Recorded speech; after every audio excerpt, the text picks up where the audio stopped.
राजकुमारी उठते ही हैरान रह गई।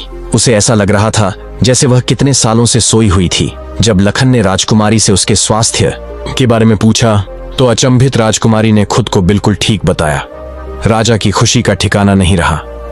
वह सारी रात सो नहीं सका था, बस सुबह होने का इंतजार कर रहा था। जैसे ही सुबह हुई, राजा बेसब्री से भागता हुआ राजकुमारी के कक्ष में आया। जब उसने अपनी बेटी को बिल्कुल स्वस्थ और बातें करते हुए देखा तो उसकी आंखों में आंसू आ गए। राजा ने तुरंत अपनी लाडली बेटी को गले लगा लिया और भावुक होकर लखन का आभार व्यक्त किया। इसके बाद राजा ने अपनी शर्त के अनुसार राजकुमारी चंद्रकला का विवाह लखन के साथ कर दिया। जब राजा ने लखन को अपना आधा राज्य प्रदान करना चाहा तो लखन ने राज्य लेने से साफ मना कर दिया। ऐसा स्वाभिमानी दामाद पाकर राजा चंद्रसेन खुशी से फूला नहीं समाया। उसने खुशी खुशी बहुत सारा धन देकर अपनी बेटी राजकुमारी चंद्रकला को लखन के साथ विदा कर दिया। जब लखन राजकुमारी चंद्रकला को लेकर अपने राज्य उज्जैन नगरी पहुंचा तो उसकी भाभी समेत पूरे परिवार ने उन दोनों का हार्दिक स्वागत किया।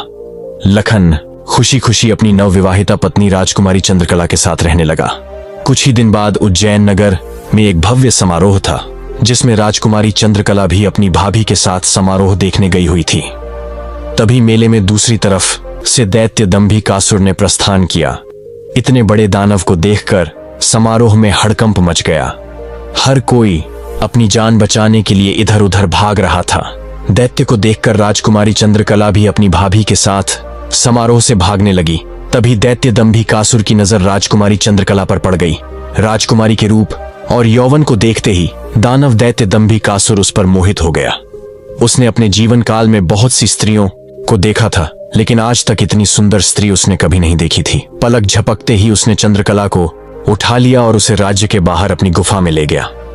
चंद्रकला की बदकिस्मती और रोना राजकुमारी चंद्रकला का रो रो कर बुरा हाल था। बेचारी की तो किस्मत ही खोटी थी। कितने सालों तक वह नाग के चंगुल में फंसी रही। अभी कुछ ही दिन पहले वह नाग से आजाद हुई थी।